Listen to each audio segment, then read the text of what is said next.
Making your own bacon at home might seem daunting, but with Mr. Gully Maple Bacon Cure, it's easy, fun, and it tastes amazing. You'll never buy store-bought again. In this video, we're using pork belly to make streaky bacon. We've removed the skin so we get a rindless end product. With our Maple Bacon Cure, it's as simple as using 40 grams per kilos of meat. You just need to rub it in all over the meat.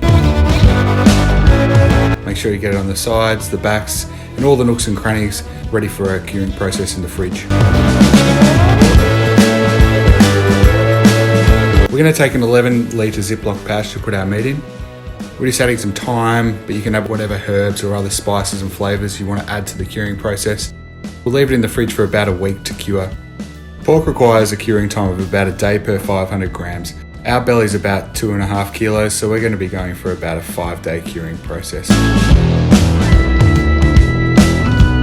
You can leave it in for a little bit longer if you want to be on the safe side.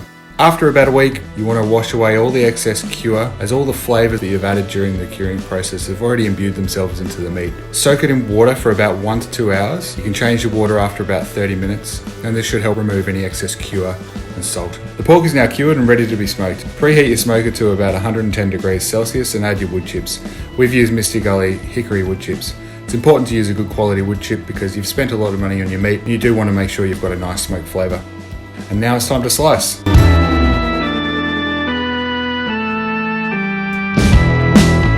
And doesn't that look great?